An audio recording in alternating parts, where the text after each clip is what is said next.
forgot to record. Okay, there we go. So we'll start with the first piece of today's session. We're going to talk about the hijrah to Habasha, and the wording that Ibn Hisham has in his سيرة is that لما اشتد البلاء على أصحاب رسول الله صلى الله عليه وسلم وفتنوا ورأوا ما يصيبهم من البلاء والفتنة في دينهم ورسول الله لا يستطيع أن يدفع عنهم قال لهم لو خرجتم إلى أرض الحبشة. So when the persecution became extremely heavy upon the companions of the Prophet ﷺ, to the degree where they were no longer able, some of them were feeling weak in their deen, and some people were being forced out of Islam because they couldn't bear the amount of torture, and the Prophet ﷺ did not have the tools to defend them. Like in Mecca, they still didn't have the means to defend them. He told them, alayhi salatu wasalam, لو خرجتم إلى أرض الحبشة, if you were to go to the land of Abyssinia, فإن بها ملكا لا يظلم عنده أحد, then you will find within that land a king that no one is oppressed or mistreated or is treated unjustly or unfairly in his court. That's what he said about him, alayhi salatu wasalam. And of course, this is Negus or Najashi, who we're going to talk about in a few minutes. Well, وهي أرض صدق, and it's a land that has a lot of truthfulness in it. حتى يجعل الله لكم فرجا ومخرجا مما أنتم فيه. And if you go, inshallah, Allah subhanahu will grant you a way out of the difficulties that you're going through. And the first group of Muslims would leave to Habasha. And amongst the first people to leave, and this is an important piece to notice, was Uthman ibn Affan and Ruqayya, the daughter of Muhammad alayhi salatu wasalam himself. So an important piece right up front for you to know is that he did not send to Habasha only those who were oppressed, poor, enslaved, and weak. No. Because had he done that, it would have come off as, you know what, you guys are giving us a headache because you can't defend yourselves. So how about you just go to a different country and hilanna, just go and stay there. Come back, I'll tell you when to come back. He sent to Habasha people of great status. Uthman did not need to leave, for sure. Uthman ibn Affan was never in his life tortured by the people of Quraysh. They loved him too much. He was adored by Quraysh, literally. And he's the only example I have that is similar to him is Khadija. The people of Quraysh loved them and respected them, and they had enough status that even if they're Muslim, no one touched them. Again, he also sent with him his daughter, his wife. And so his daughter he sent, and his cousin Ja'far. So these are people. Uthman ibn Mad'un was a great, was someone of nobility.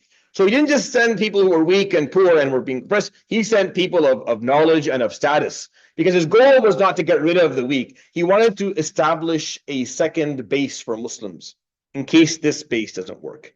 This is important to understand when you're studying his life, alayhi salatu wasalam. Because we know his life well, we tend to we see things as if they are scripted. Like every step is scripted because that's what he's going to do. For him, alayhi salatu wasalam, it's not scripted. It's year's number 7 or number 6, and nothing is going well. Everything is going very poorly.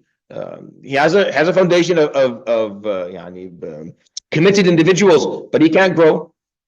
And he can't grow safely, and people can't express themselves safely, and a lot of people are being mistreated, and he's not getting anywhere. 6 years in, and he still can't, he can't penetrate the political front of Quraysh, those who have the ability to make laws, which is to free him to speak, alayhi salam. I mean, he's not getting anywhere. So he started to think seriously about having an alternative option if this goes really badly. Like if this goes very, very poorly, I need somewhere to go where it's safe, where we're not going to get killed, a refuge. So he came up with Habasha. He was well educated, alayhi salatu wasalam, from the years he spent with his grandfather. He knew about Ethiopia. He knew there was a king, a Christian king, who was, he had been there for many years and was someone who was just, reasonable, intelligent, and someone who you could go to and will listen to you. This on its own is we could segue from this a whole different course, material to look how the Prophet ﷺ, how our deen views others, views people who aren't Muslim. Right?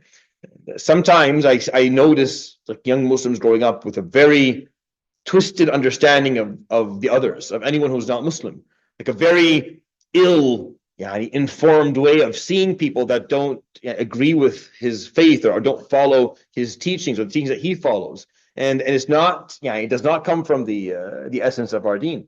The Prophet ﷺ was extremely objective regarding people who had good ethics, those who were trustworthy or honest or just, for example. And even if they were kings, ﷺ, who saw the value in that. You say, oh, all of them are corrupt, even he's a Christian king, he's definitely corrupt. No, he pointed out, this guy is just. You go to him, he'll treat you well. He risked his ummah, ﷺ, on that. Like, he banked a lot on that. It's not just a word that he said. No. Because you could say that. You say, oh yeah, they're Christians or they're non-Muslims, they're nice. And no, he put his money where his mouth was on it. He sent his daughter there. Are you understanding? He didn't send some other person. No, he sent his own daughter, his own flesh and blood, there. If he didn't actually believe that king was a good man, and this land was a land that had justice and truthfulness in it, he wouldn't have sent his own daughter. It's cheap to say stuff that you don't believe and then you don't see it through. But it's different when you actually see it through. He said it and he sent his own daughter there, alayhi salatu wasalam. And I put through the first group, and it was around 11 men and 4 women initially. Uthman ibn Affan and Ruqayya, Abu Hudayfa and his wife Sahla, Zubayr ibn Awam went. Imagine that, Zubayr ibn Awam went, one of the earliest Sahaba went. He'll come back and I'll show you when. He'll come back early, but he went. Abdul Rahman ibn Auf went, Al-Miswar ibn Rabi'a, Abu Salama and Salama went. Right? Uthman ibn Mad'un went, Amr ibn Rabi'a went, his wife Layla went. So you can see there's some of these names that they weren't there for the whole time, and you're going to wonder, well, why weren't they there for the whole time? I'll tell you in a moment why they weren't there for the whole time. But they went initially. They went initially with the first 11 or 4 to scout it out, to see is it safe. And the last piece of information he had, alayhi salatu wasalam, is that it was safe, and this man was still still ruling. He was still in authority, and he was a just man. So he sent them, alayhi salatu wasalam, and that caused a ripple effect within Mecca. It bothered them to their core. This shook Mecca altogether because Arabs don't leave their land. Right? It's just it's not an issue of pride. It's just they don't. They could be living in the worst place on earth, the ugliest place you've ever seen, horrible, and they'll stay there. And you're like, you just move 3 kilometers that way in the oasis. No, this is where my father was born. I'll live and die here. It's very interesting. I don't understand why. So the poor Zionists think they can kick the Philistines out of Gaza. They have no idea what they're up against. They're not going anywhere. You don't understand where Arabs have lived. They lived in deserts. As in, you don't understand. You don't get it. And I don't get it. I don't get it. I don't get it. Why do you stay here? Because my dad was born here. But why does that matter? It just, for some reason, it does, and they stay there. So for a Meccan person, a Qurashi man and woman, to leave Mecca and go somewhere else, that was a problem. It was a social problem. It was a personal problem. And for the narrative to be that they left because you were oppressing them. So now Quraysh has a safe face in front of the Arabs. Quraysh has to explain, why did Uthman and Affan go? Uthman, he's one of the nicest fellows ever. Why did he leave? He left because people were mistreating him. Who was doing this? And now Abu Jahl now has to explain himself. And so it was a huge embarrassment for Quraysh that these people left, all right? The second migration to Habasha, which is the larger one, which is the one that you are aware of. When you're learning the story, you're told about this one. We don't tell the first one because it's the same thing. But we had 2 separate migrations. We had a scouting, 15 people go up front, snoop around. Some narrations say that Zubayr and Abdurrahman came back purposefully to explain to the Prophet ﷺ what had happened. Right? That's one of the reasons. That's one of the opinions on why Zubayr and Abdurrahman came back, is that they actually went with the plan of coming back to explain what they saw. And Uthman and Ruqayya were going to stay. The Prophet ﷺ made a point of sending his son-in-law and his daughter, so that people didn't feel that they were being thrown away. Go away, go over there, go to Habasha and live there for now. No, my daughter's there. Go join my daughter. So that was an important piece the Prophet ﷺ had made.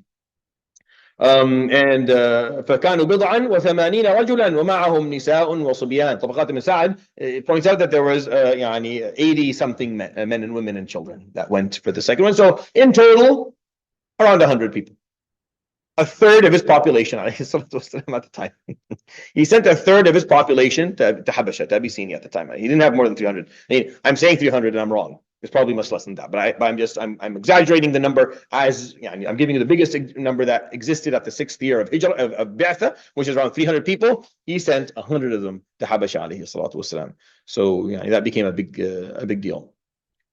So the reading assignment for you actually is to read the story of Najashi and Ja'far. I'm going to tell it to you, but I want you to read it from the Ibn Hisham's book, and then read it from a modern source, like one of and all these things exist in the classroom. Just go to the resources. You'll find Ibn Hisham. You'll find a modern resource in English or Arabic, and read both, please. Just read the story of Ja'far and Abi Talib standing in front of Najashi. I'm going to tell you quickly now. So here's the story in a nutshell. The migration to Habasha is a huge topic. It requires actually a couple of sessions of study because there's a lot of angles and dimensions to it. Because I can't think of an example that suits you and me living here more than the people of the Muslims who went to Habasha. I can't. Like if I have to, because we always want to look for similes and we want to look for PSS, as in some analogies of how we should function.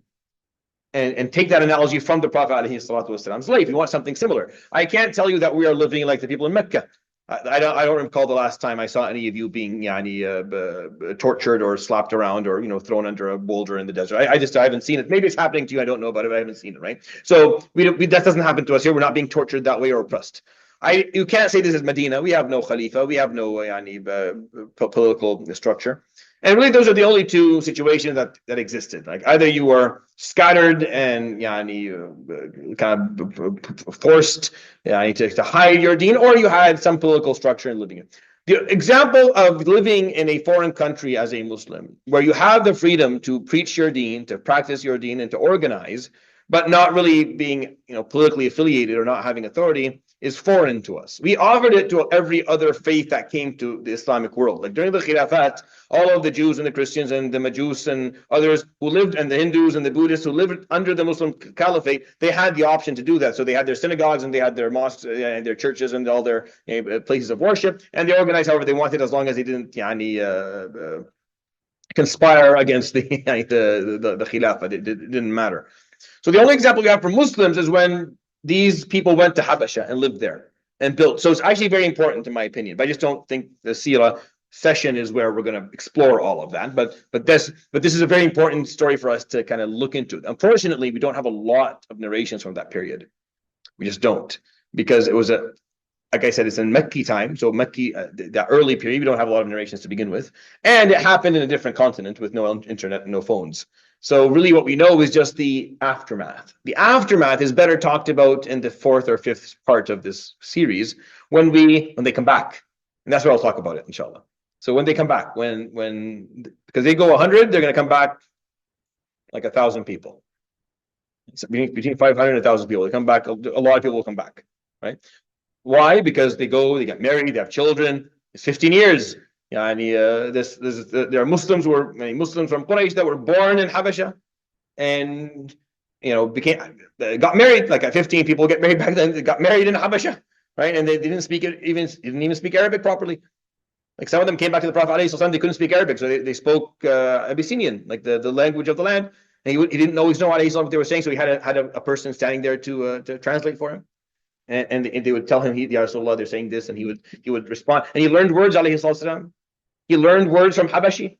It's in Bukhari and Muslim. He learned certain words so he could talk to the kids. The little kids that are playing, he would know certain words so he can tell them the words, to come or sit or jump or whatever, or good job or something, stuff like that. They would sing to him. They would come, they had like their own culture of like song. So the little girls would come with a duf and they would sing and make a song, and he would stand there, alayhi salam, listening to them, having no idea what they're saying. Then ask someone, what are they saying? And they would say, يَقُولُونَ مُحَمَّدٌ رَجُلٌ صَالِحٌ. Muhammad's a good man. It's too much. I don't know how to explain all of it. The gist of it is that you're a good guy. Yeah, that's what they're saying. So, and you see, there's a lot of, and this requires a lot of integration. So it's a big topic within our deen that I think is best, approached in its own, session or its own, course, inshallah. Which we have something that's being built around that, like kind of more modern analogies for Western Muslims, inshallah. It's going to be a course I'm going to give, inshallah, in a few semesters to come. I haven't finished building it. It'll have that piece in some depth. But now just to talk about the story itself. They went there. They served as a second base. Now, before you can understand that, you have to understand that it wasn't a given. So they got there. There are now 100 people there. They've only been there for a while, for a few weeks. Now is the most dangerous piece, because at any point this guy kicks them back, so they come back with their tails between their legs. They look bad, and they're going to come back to worse torture, because Quraysh is embarrassed now. Quraysh is fuming. They're fuming that this happened. They take it out on all of the Muslims in Mecca that are left there, and they don't give up. They actually send people after them. They send Amr ibn al-As, which is what you're going to be reading, inshallah, and Abdullah ibn Abi Umayyah. They send them after the Muslims who go to Abyssinia. And because Amr ibn al-As had so many connections in the land, he knew Najashi very well. He knew him very, very well. So the idea was that he would go there and he would get Najashi to send all of these Muslim people back. So the story, and you'll read it, inshallah, is basically that Amr ibn al-As goes and he brings a lot of gifts and he gives it to Najashi, and Najashi is very welcoming of him and everything. He tells Najashi, look, we have a bunch of young souls that rebellious, and they left and they came here running away from us, and they left their parents in tears. Can you just send them back? Just send them all back so we can deal with our kids. They're not all kids. Like Uthman's not a kid, but that's a narrative. It's all a bunch of young teen rebels. So Najashi, subhanAllah, if you came and told me that, they're like, oh, these bunch of people I don't know before, they look different, they speak differently, I don't understand. And someone who looks like them says, no, these are our people. Just, you have a problem, send them back with them. Like, yeah, just take them. I don't know what to do with this all. The Prophet ﷺ knew this man was just. So his response was the prophecy of the Prophet ﷺ's intuition of who he was. He said, no, I have to hear from them first. I can't just take your word for it. You're my buddy and everything, and thanks for the gifts, but I have to listen to them. I can't just get rid of them. So he calls them in for a meeting, and Ja'far is the person who speaks.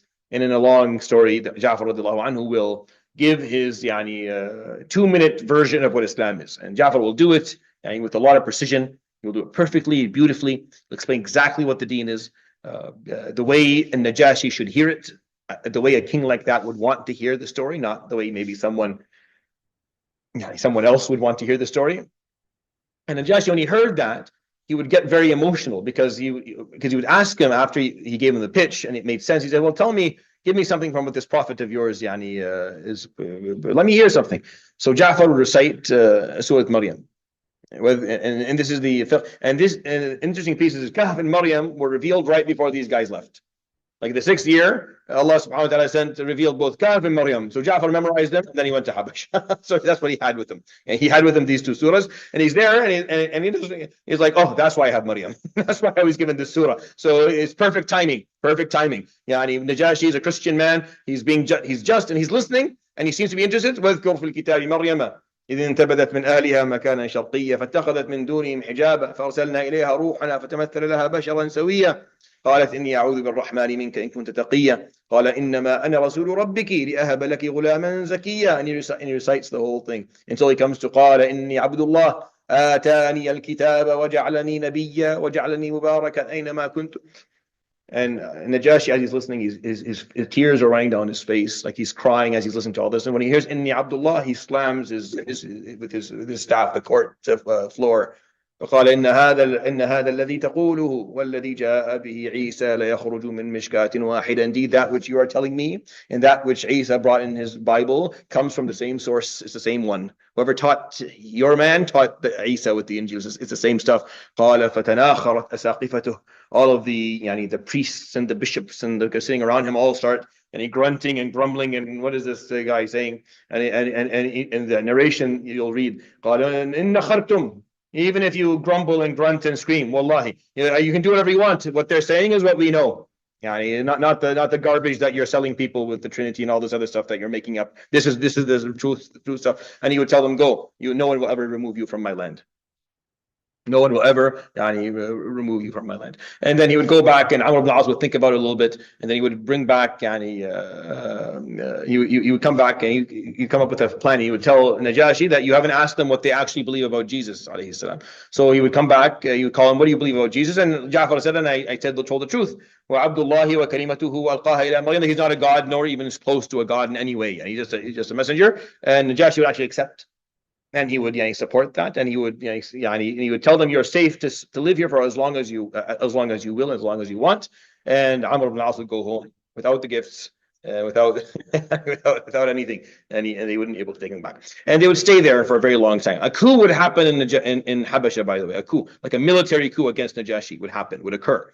His own people would move out against him, most likely because he did this. Most likely because this happened. There was a movement. So what he did, this man, this is how just is that he brought 3 large ships and he put the Muslims on the ships and he had them sail right into the middle of the sea. And he said, you stay there until a sign is given to you. If I win, you come back. If I don't, you go back. Like if I lose, you have to go home because whoever's going to pick up after me is going to kill you. Like they're not going to be as open, they'll enslave you. But if I win, we'll give you a message, you come back. And so they did. And then there's a narration where they're sitting in the middle of the sea and they're making dua for Najashi to be successful in this in defending his throne because they don't want to have to, because the Prophet ﷺ told them, don't come back until I tell you to.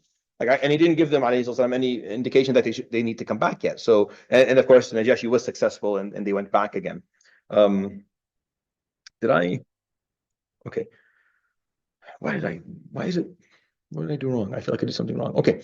So I'll just go through this quickly. I think I made a mistake with the slide sequence. I'll fix it, inshallah.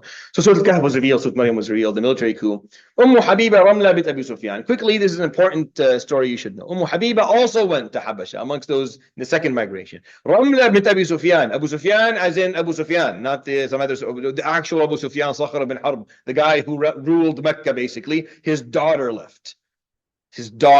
And that made him. That's why he sent one of the narrations that the reason that Amr ibn al-As went there is because Abu Sufyan flipped his mind. Like, my daughter went, and you're going to go bring her back. And her husband was Ubaydullah ibn Jahsh, and I talked about him in the first course of I actually talked about him earlier in this course. I told you there are a number of monotheists that exist, and people who follow Tawheed. One of them was Ubaydullah ibn Jahsh, but Ubaydullah, and he accepted Islam, and then he lost Islam when he went there. He became a drunk, and then he fell out of Islam, and he turned to a Christian, and not the way Najat, and then he died there.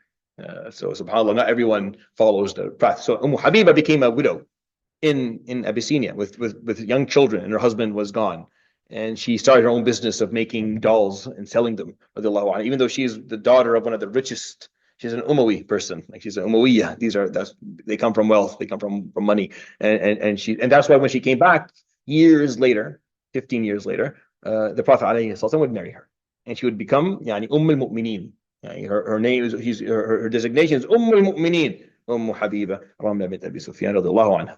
And it's an important story to understand, like a lady, a single mother in a foreign country trying to raise her children to become Muslims and taking care of herself financially. But there are things here to kind of contemplate and learn from. So rumors from Mecca occurred a year later. So just around the time of the boycott, which we're going to talk about inshallah next.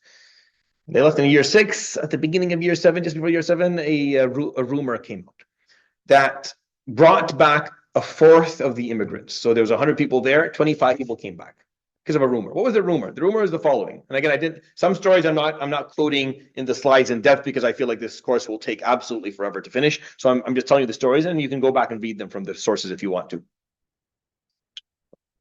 The story is quoted in Surah Al-Najm.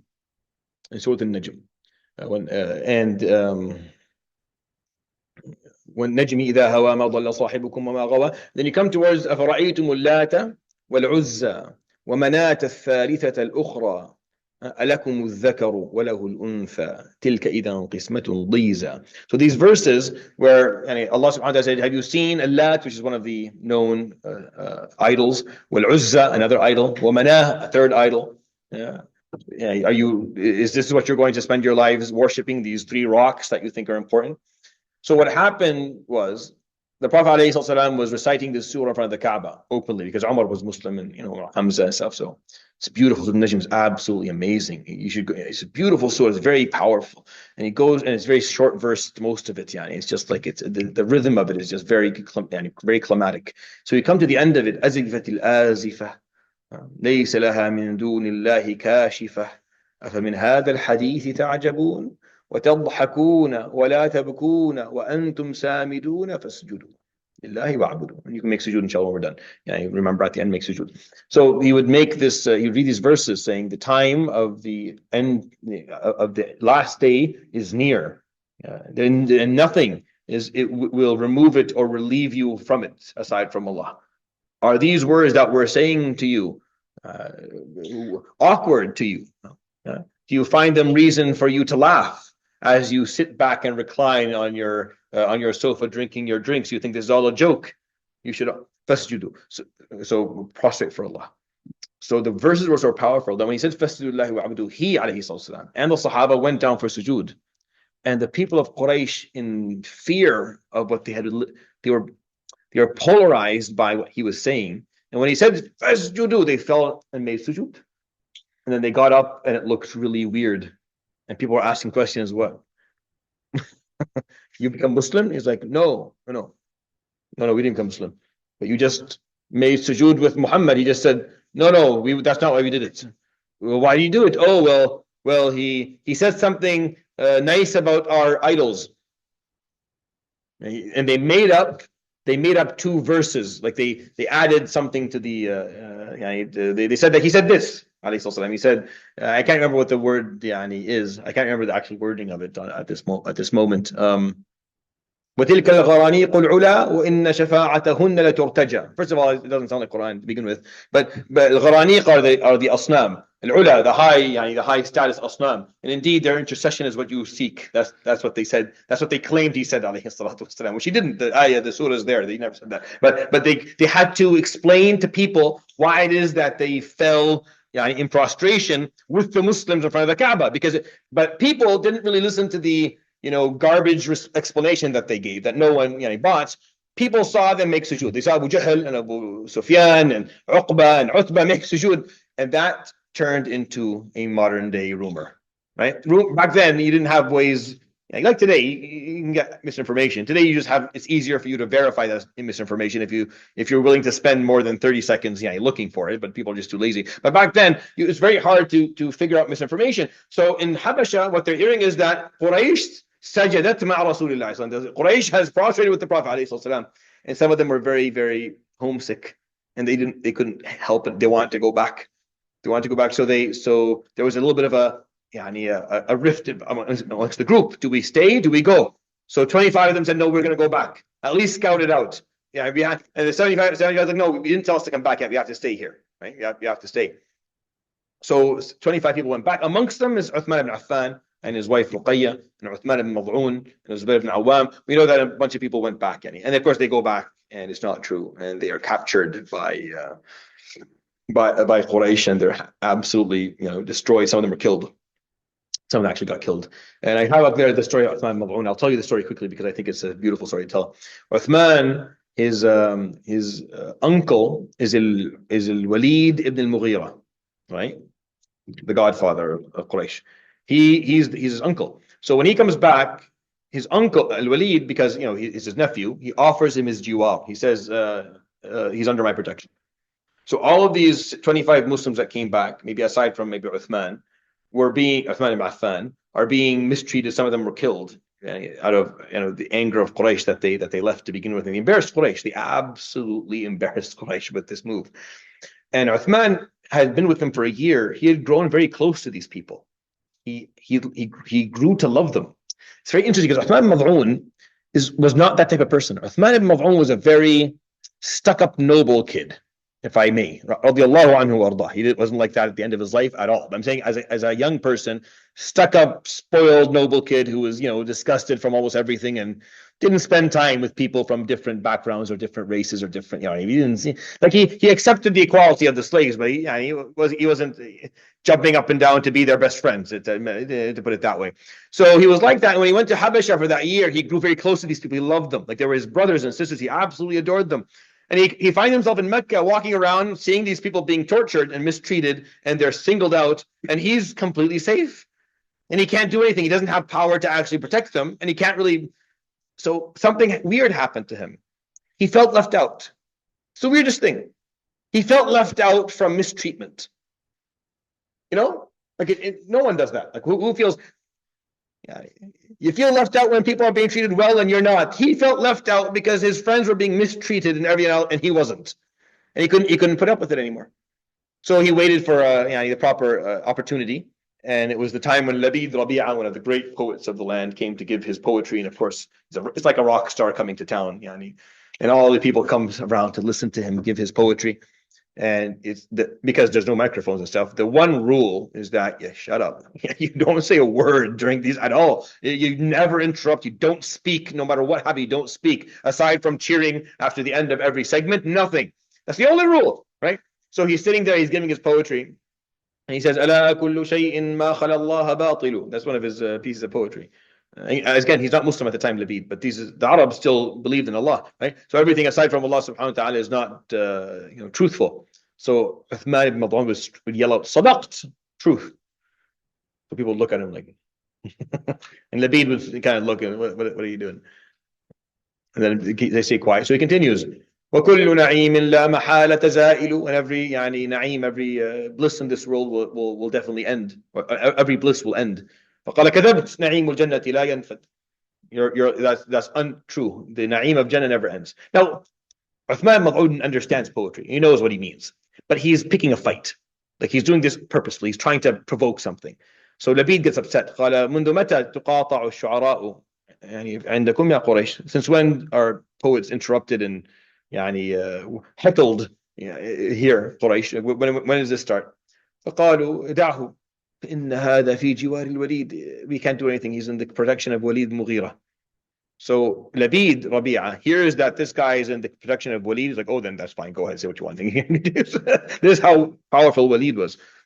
Uthman was waiting for them to say that, so he could yell out at the top of his lungs, "Radadtu alayhi jiwarah." I have revoked his protection. I don't want his protection. So they beat him one step away from death. They beat him to the point where they pop his right eye. Right? They beat him so badly that they pop his eye. Like it's not, you can't see the pupil anymore because they ruined his eye. And he's lying there in his blood, and Walid would walk by and see him. قال لقد كنت في جوار عزيز عن هذا يا ابن أخي. You were under a protection that would have saved you from something like this, oh my nephew. فقال جوار الله خير من جوارك. The protection of Allah is better than yours.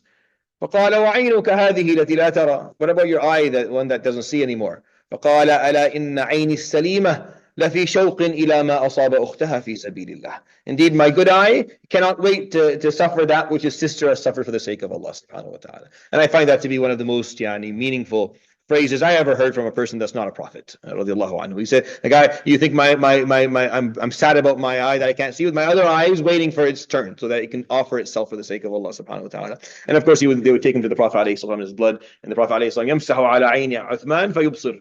And Uthman didn't end up with one eye. He ended up with both. The Prophet ﷺ recited upon his eye and made dua for him, and he saw afterwards. But the story to me is just the piece of it is that he felt left out. He's like, I don't want this protection from I don't want it. I want to be like everyone else, like my Muslim brothers and sisters. He didn't feel that before he went to Habasha.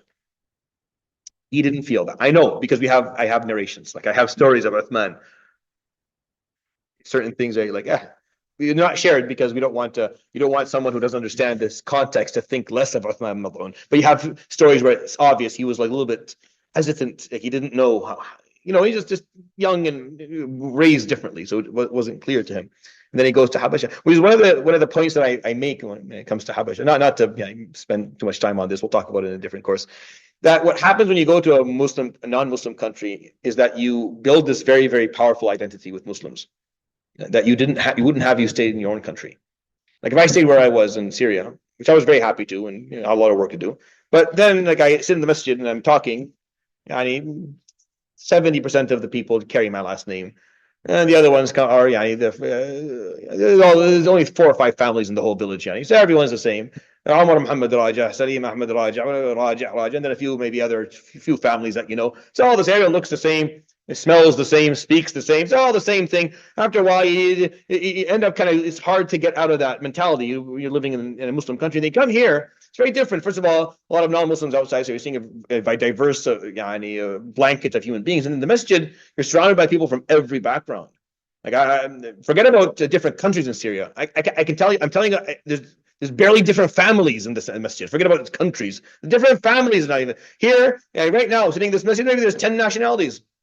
Right now, Syrian, Lebanese, and Persian, and South, the continent, everywhere, all over the world, Muslims from everywhere. This is a very, very meaningful thing, and you build relationships with them, and you build closeness to them, and you feel the brotherhood with your Muslim brothers and sisters who don't necessarily share the texture of your skin or necessarily speak even your tongue, but they are your brothers and your sisters, and you're part of your ummah, and you see them as that. And Uthman Mad'un almost needed to go to Habasha. For that to be kind of washed out of him. So he came back, the guy who was like the first person it's a kind of, if whenever there's an opportunity for him not to be involved in all the, like maybe he's a bit of an introverted person as well, but he came back different mindset. I think there's a lot of value here. Like, there's something beautiful that occurs here that if you go back to your home country, like wherever your parents came from, you're not going to find. There's a beauty to it as well, because there's a lot of closeness. People are very similar. So that similarity kind of brings out another beauty. But here, the diversity of the Muslim communities is actually very, very beneficial. Allahu Alam. I find it beautiful. I shared with you this because I think this is worth sharing. You should know this. In Bukhari's collection, نعى النبي صلى الله عليه وسلم النجاشي في اليوم الذي مات فيه فخرج بهم إلى المصلى فصف بهم وكبر أربعة. Another narration, Muslim قال مات اليوم رجل صالح فقوموا فصلوا على أخيكم أصحمه. When Najashi died, the Prophet ﷺ performed Salat al-Ghaib for him. Najashi died in Abyssinia, accepting it, knowing this is how we know he accepted Islam. Because when he died, the Prophet ﷺ gathered the Muslims and told them, today a good man died. Your brother Ashama, that's his name, his birth given name. Najashi is like the president, that's what the word means in their language. He died today. He was a good man, and he would perform Salat al-Janaza for him, alayhi salam, in Medina. for Najashi, radiallahu anhu. So when you say Najashi, most scholars, I tell you, taraddaw an Najashi. He's someone to say radiallahu anhu when you talk. And it talks about, and I quoted for you all of the narrations that we have that are authentic about Najashi. One of them is the wording within Dala'il al-Nubuwwah Imam Bayhaqi, where he says, Allahumma ghafir lil-Najashi, where the Prophet makes a public dua for him, that may Allah subhanahu wa ta'ala forgive him. So I put all of the ahadith for you here in one slide, something for you to know about, inshallah. So that is that is the story of Habasha in a nutshell. So Abu Talib was pressured, and we talked about the negotiation period last time, right? Abu Talib was getting pressured by Quraysh to give up the Prophet ﷺ. He was pressured so heavily that he finally called the Prophet ﷺ over. In this very known story, he told his son, go call Muhammad for me. So Uqayl goes and calls the Prophet ﷺ, and he comes to Abu Talib, and Abu Talib would talk to the Prophet ﷺ, and he would tell him don't in so many words, you tell him don't overburden me, my nephew. Like, they're saying that you're doing this to them, you're harming in this way, whatever. Don't overburden me. So the Prophet ﷺ, there are two narrations. The one on top is the one that you find in the books of Seerah, is that very famous quote, والله لو وضعوا الشمس في يميني والقمر في شمالي ما تركت هذا الأمر حتى يظهره الله أو أهلك دونه. Or my uncle, if they had the power to give me the sun and put it in my right hand and give me the moon and put it in my left hand, I still wouldn't stop doing this until I actually achieve the goal that Allah asked me to achieve, or I died trying. Right? That wording exists in the books of Seerah, but the narration that has authenticity in the collection of Imam al-Tabarani, Abu Ya'la, is a little bit different. So and I usually quote this narration because it has a proper, it has an authentic chain of narration. Where the Prophet ﷺ, when this happened, when Abu Talib was kind of implying that maybe he's getting tired of supporting him and protecting him, he would look up to the sky and he would say, أترون هذه الشمس, you see this sun up there? فقالوا نعم, yeah, of course. قال ما أنا بأقدر على أن أدع لكم ذلك من أن تشعلوا لي منها شعلة. Said, I don't have the ability to stop doing what I'm doing in terms of the teaching and the da'wah, more than you have the ability to go to the sun and light a candle with it and come back again. Like, and that's more what we know. It's more authentic in terms of wording. Meaning, I can't stop doing this, just like you have no ability to go and travel to the sun and light a candle. this is what Allah subhanahu wa ta'ala asked me to do. I'm going to continue to do this. And it just showed a certain degree of commitment. And Abu Talib would and then the Prophet ﷺ would in one narration he would a tear would run down his face and he would leave, go home. And then Abu Talib would call him back and tell him ما كذبتنا يا ابن أخي قط, you've never lied to us before. اذهب فافعل ما شئت, go and do what you want, I will continue to support you. Like Abu Talib thought about it a little bit. He's like, well, he's never lied before, so I'm not going to start accusing him of lying now when he continued to support him despite the difficulty. And I have it explained for you here and translated so you can read it on your own time, inshallah. So, which takes us to the assassination rumors. I'll tell this story and then I'll let you go, inshallah, and we'll talk about the boycott, inshallah, next week. So, but here's what you have to know is that Quraysh started talking. This is end of year 6. So this is we're still between year 3 and 6, right? So somewhere between 3 and the end. So the first 3 years, 1, 2, 3, and now 4, 5, 6. So 4, 5, 6, somewhere in those times, they started talking about assassinating him. Most likely this happened at the end of year 6. This happened just at the last 3 months. They started talking about killing him. Like, this is the only way we can do. We have to get rid of him. And Abu Talib heard that they had gone that far. Like they were now speaking of murdering him. So he got really upset. So what he did was he gathered 25 young men from Bani Hashim, which is the family of the Prophet in their 20s. And he had each of them carry what's it called, a 4x2, like just a piece of hadid, like a metal or a bat or something. No, not a sword, because sword is war. So he's smart. He doesn't want to start a war. He just wants to send a message. And he had them cover them and hide them inside their abayat, like their abi. And they would go right to Dar al-Nadwa, to where they meet in Quraysh, where the parliament is. And he would enter and he would speak to them. And he would say, ماذا تريدون من محمد? What do you want from Muhammad? إنكم قد جمعتم. I've heard that you are starting to prepare. And he had told the young man to go enter with him and to go and stand behind the people who were sitting at the table.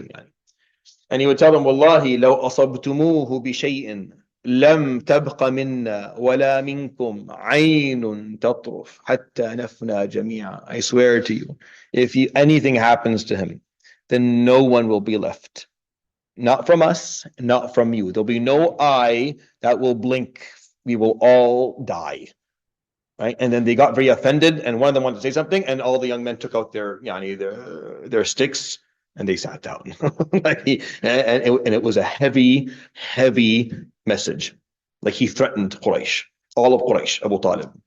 He's very right. Like you feel the bravery, the courage, the strength of Abu Talib. Right? That's why it's so hard when we talk about how things ended for him. It's hard because you'd want someone who stood by him that much to have that ending that suits this izzah, right? This integrity that he showed, right? He went and took these guys and he defended the Prophet. He told them, if you touch him, we will fight until no one's left.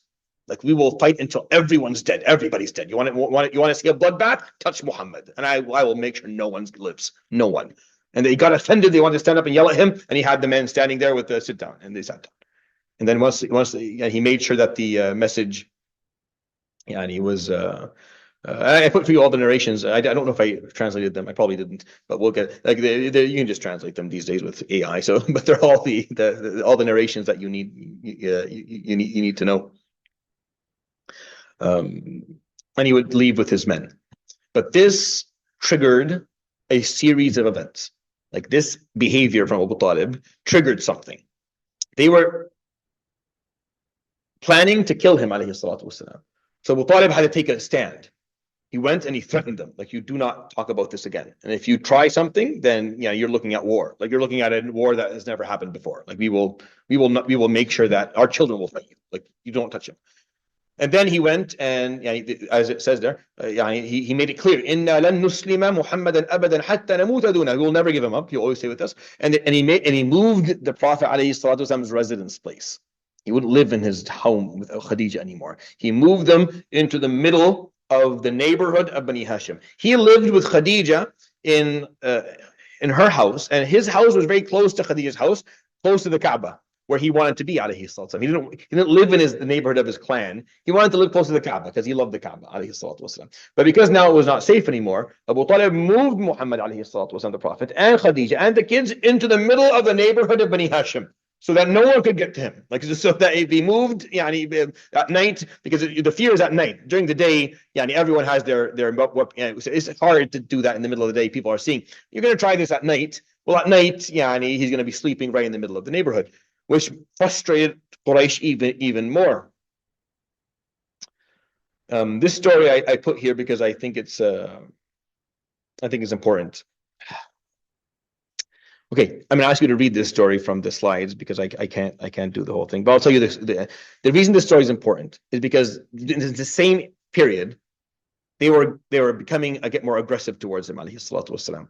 And this is a narration in collection of Ahmad, and it has a proper chain of narration. It's a long hadith, and some people don't accept it, and they say, no, that he wouldn't have done that, alayhi salatu wasalam. And I think they just don't understand. Like, they don't understand seerah, they don't understand the Prophet, alayhi salam. He was not a softie, as in someone who lacked courage or bravery or the ability to stand for himself. He was a softie in terms of having an empathetic heart. He loved people, and he hated to see harm. He hated bloodshed, but he was not someone who was intimidated. So he's doing tawaf, and the people of Quraysh, and after this thing that occurred, they were upset. So they were the leaders of Quraysh are sitting there, and they're speaking ill of him, and they're mocking him, and they're making fun, saying rude stuff about him and his family, and just rude stuff. And he's going around the Kaaba, and they're saying more and more. And the more and he's just ignoring them, alayhi salatu wasalam. And then they started saying things a little bit worse than that. They started talking about murder, and once we get rid of you and stuff. And the way the story is told is amazing. Is that in the middle of his tawaf, he changes directions, alayhi salatu wasalam. He's walking around the Kaaba doing tawaf, and then suddenly he just turns and walks straight to them. And they get and he comes to them and he says these words: "Tasma'una ya ma'shara Quraysh." Listen to me, people of Quraysh. "Ama walladhi nafsu Muhammadin biyadih." Indeed, I swear to you by the one who my life is in his hand. "La illam tantahu." If you don't stop doing these things, laqad ji'tukum bidhabh. I have come to you with your slaughter, all of you. And he would walk between them, alayhi sallam, putting his head, saying, bidhabh, all of you. And he looked at Abu Jahl, wa anta minhum. You're going to be slaughtered, you specifically. And they got scared. And one of the men there actually would say, Ya Abul Qasim, ud mawfuran. Go back to your tawaf, respected and loved. Ma ahidnaka jahulan. You've never been known to be someone who is violent and difficult. And he would go back to his tawaf, alayhi sallam, and they would never say a word. Never again would they do that. So he wasn't scared, alayhi sallam, nor intimidated. Nor was he too weak to respond. It's just he made a choice that he was not going to go down and there was a rule, right? There was a rule in Mecca, one of the rules of Mecca, right? Is that no violence, no bearing arms. That's the rule. We don't instigate violence, we don't respond with violence, and we don't bear arms, period. So he didn't, alayhi sallam. But this was more of just a reminder, like, look, if you choose this path, of oppression, the end of it is that you're going to be slaughtered. You're going to die. And they did. All the people were sitting there. Abu Bakr ibn Hisham and Uqba ibn Abi Mu'ayt and Umayyah ibn Khalaf and Abu Jahl ibn al-Hakam ibn Hisham. They all died. And within Badr and Uhud, they all died. They all went exactly as he explained, alayhi salatu wasalam, because it wasn't an issue that he wanted that. It was that this is what they want. And then they would come the next day, and they would push him around, alayhi salatu wasalam, physically, and he wouldn't do anything. And then Abu Bakr would pull him out from the group. تَقْتُلُونَ رَجُلًا أَنْ يَقُولَ رَبِّي اللَّهُ. So you read the hadith. This hadith has some details too, so please read it when you go home. I just gave you the gist of what was being said.